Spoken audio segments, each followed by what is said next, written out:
Brought to you by NBC bearing, भारताची पहिली bearing उत्पादक. मला असं वाटतं की भीती अजिबात नाही आहे. आमच्याकडे क्लिअर मेजॉरिटी आहे. लोकसभेमध्ये आणि राज्यसभेमध्ये मिळून आमच्याकडं पूर्णपणे बहुमत आहे. त्यामुळं क्रॉस वोटिंगचा विषय अजिबात येणार नाही आहे. पहिल्या फेरीमध्येच आमचे उमेदवार PC राधाकृष्णनजी हे उपराष्ट्रपती पदाच्या निवडणुकीमध्ये निवडून येणार आहे.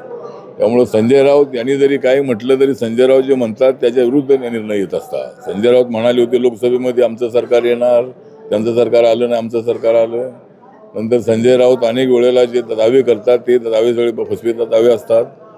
त्यामुळं ते संशय निर्माण करण्याचा प्रयत्न करतात आणि त्यामुळं मला असं वाटतं की क्रॉस वोटिंगची बिलकुल आम्हाला भीती नाही आणि पहिल्या फेरीमध्येच आमचे उमेदवार निवडून येणार आहेत. ज्या ठिकाणी युती होईल त्या ठिकाणी युती करायची आहे.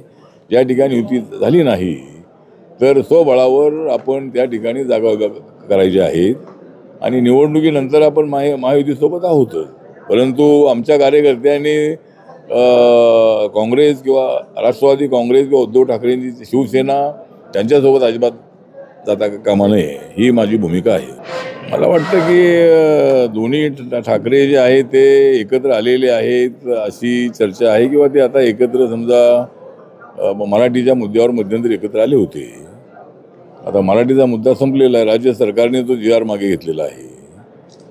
त्यानंतर आता बेस्टच्या निवडणुकीमध्ये हे दोन भाऊ एकत्र आले आणि ते निवडणुका लढले, पण त्या निवडणुकीमध्ये त्यांचा एक सुद्धा उमेदवार निवडून आला नाही. शरद राव यांचा मुलगा जो शशांक राव आहे त्या पदपेढीच्या निवडणुकीमध्ये त्याचे मॅक्झिमम उमेदवार निवडून आलेले आहेत. भाजपचे त्याच्यामध्ये 7-8 उमेदवार निवडून आलेले आहेत.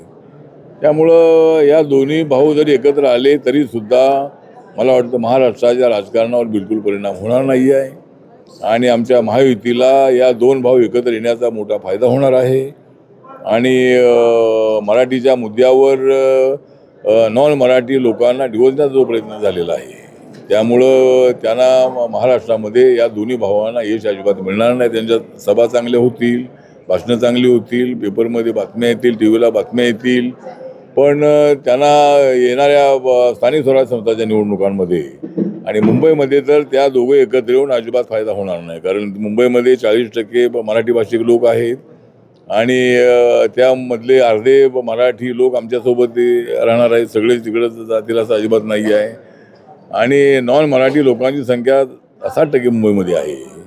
त्यामुळं हे 60% मधले लोक अजिबात त्यांना मतदान करणार नाहीत. त्यामुळं 60% लोक या दोघांना हरवण्यासाठी हे सगळे महायुतीच्या सोबत येतील आणि यावेळेला मुंबई महानगरपालिकेवर आमच्या महायुतीचा झेंडा फडकेल आणि रिपब्लिकन पालिका घेतल्याशिवाय राहणार नाही. ज्या पद्धतीने एकीकडे आपण म्हणताय की ठाकरे गटामध्ये ज्या पद्धतीने दोन्ही पवार एकत्र येऊ शकतात का, आणि दुसरीकडे भविष्यात ज्या पद्धतीनं कटुता बाजूला सारून दोन्ही ठाकरे एकत्रित येत आहेत, या पुढच्या काळामध्ये भविष्यामध्ये महाराष्ट्रातील जनतेला देखील प्रकाश आंबेडकर आणि आपण एकत्रित आल्याचं पाहायला मिळेल का? मला वाटतं जर प्रकाश आंबेडकर आणि मी एकत्र आलो तर दलित समाजातल्या लोकांना अत्यानंद होणार आहे आणि महाराष्ट्राच्या राजकारणामध्ये सुद्धा फार मोठी जे काय अदलाबदल आहे किंवा महाराष्ट्राच्या राजकारणाला एक वेगळी दिशा सुद्धा मिळणार आहे. पण प्रकाश आंबेडकर हे ऐक्यासाठी कधी उत्सुक नव्हते आणि नाही. त्यामुळं समाजाची तर इच्छा आहे की प्रकाश आंबेडकर मी एकत्र आलं पाहिजे, पण प्रकाश आंबेडकरांच्या भूमिकेमुळं आम्ही एकत्र येणं अशक्य आहे. आणि दुसरी गोष्ट, दोन ठाकरे बंधू जे आहेत ते आता एकत्र आलेले आहेत. ते एकत्र आले तरी फारसा फायदा त्यांना होणार नाही आणि माननीय शरद पवार आणि अजितदादा पवार एकत्र येतील असं मला वाटत नाही आहे. आणि त्यांना एकत्र यायचं असेल तर एक तर शरद पवार साहेबांनी आपली भूमिकेमध्ये बदल करणं आवश्यक आहे आणि शरद पवार साहेबांनीच महायुतीसोबत येण्याचा निर्णय घेतला तर राष्ट्रवादी काँग्रेस जे आहे त्यांचं ऐक्य होऊ शकतं, पण तसा निर्णय पवार साहेब घेतील असं मला वाटत नाही आहे. त्यामुळं ठीक आहे. शेवटचा प्रश्न साहेब, ज्या पद्धतीने राहुल गांधी मतचोरीचा मुद्दा सातत्यानं समोर आणतायत, आज शरद पवारांनी पत्रकार परिषदेमध्ये डिक्लेअर केले की 2 ते 3 आठवड्यामध्ये ह्या मतदानाची जी यादी आहे त्या संदर्भात एक मी पुरावे सादर करणार. कसं पाहता या मतचोरीच्या मुद्द्याकडे? ठीक आहे ना, त्यांना यादी जाहीर करायची असेल तर जाहीर करण्याचा अधिकार आहे, परंतु जे काय बोगस मतदान असेल तर ते बोगस मतदान जे आहे तेच होऊ नये. म्हणून इलेक्शन कमिशनने स्ट्रिक्ट अशा पद्धतीची रणनीती ठरवलेली आहे. डबल त्यांनी मतदान करू नये अशा पद्धतीची भूमिका इलेक्शन कमिशनची आहे. आणि एकाच माणसाची 2-3 ठिकाणी मतं असतील आणि तो जाऊन जर बोगस मतदान करत असेल तर ते चूक आहे अशी भूमिका इलेक्शन कमिशनची आहे. त्यामुळं त्यांना काही पुरावे दाखवायचे असतील त्यांनी इलेक्शन कमिशनकडे जाऊन दाखवावेत आणि इलेक्शन कमिशनला त्यांनी मार्गदर्शिका त्यांचं मार्गदर्शन करावं. इलेक्शन कमिशनने त्यांना बोलवलेलं आहे.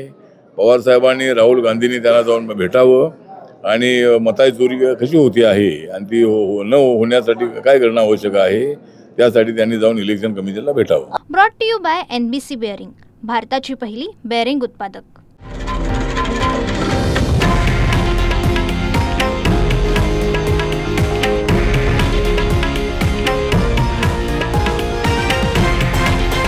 हे आहे देशातील नंबर 1 न्यूज नेटवर्क आणि आपण पाहत आहात TV9 मराठी, एकमेव.